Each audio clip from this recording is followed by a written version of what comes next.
Perbuatan berkesadaran di kekinian sekarang yang menentukan. Selamanya kesadaran adalah tentang apa yang dapat kita lakukan di kekinian sekarang. Bukan tentang mencari tahu dan mengubah yang telah. Masa lalu adalah bunga-bunga pengetahuan. Bukan sebagai hal utama yang harus diketahui sebagai syarat penyelesaian tabiat buruk dan kebusukan diri kita sendiri. Masa lalu adalah waktu yang telah mati, telah tutup buku. Tidak ada yang dapat dilakukan untuk mengubahnya lagi. Dan masa kekinian sekarang di sini di kehidupan ini yang sedang dijalani adalah waktu yang hidup. Terbuka lembaran perbuatan yang baru yang berimplikasi mencipta karya kebajikan baru. Yang secara tidak langsung berimplikasi memperbaiki ekses-ekses perbuat masa lalu dengan tumbuhnya karma baik perbuatan sekarang dan berbuah di sekarang.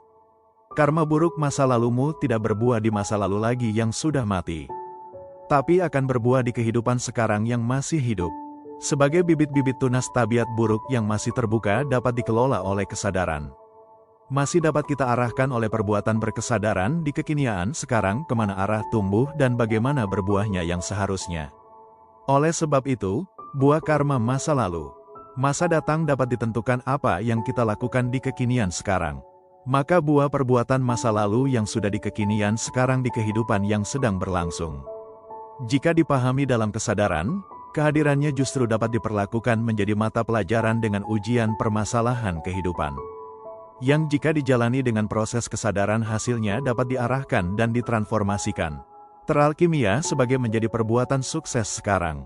Sebagai pencapaian pencerahan dan pembebasan kapasitas yang sekarang.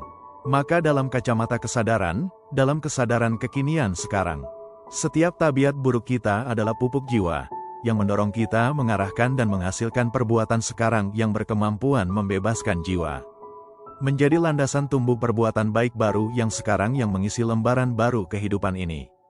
Secara tidak langsung mengcounter bibit-bibit tabiat buruk tidak ada ruang untuk tumbuh keluar.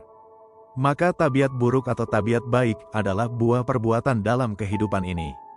Adalah tentang bagaimana kita hidup di kekinian sekarang, tidak lagi dalam bayang belenggu masa lalu. Dan kita memang tidak seharusnya dan tidak perlu tahu tentang kehidupan masa lalu lagi.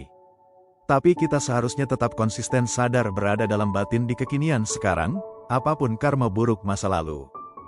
Di kekinian sekarang mengisi kehidupan ini dengan karya kekinian sekarang yang berkesadaran dalam kealamiah perbuatan baik, itulah yang menentukan.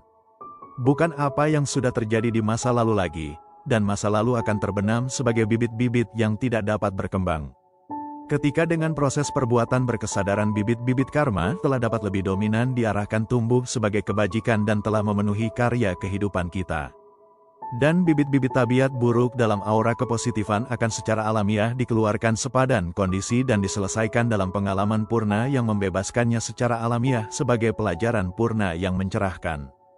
Maka ketika tabiat-tabiat buruk saya ketika muncul sekarang, sudah dalam kepositifan kemampuan yang dapat diselesaikan dalam keriangan. Dan cerita-cerita kehidupan masa lalu di mana tabiat buruk terjadi hanya sebagai bunga-bunga yang menyemarakan cerita kehidupan kita. Jadi kesadaran adalah tentang bagaimana kita berbuat dan berkarya dalam kekosongan dan hamparan kemungkinan yang terbuka untuk kekinian sekarang.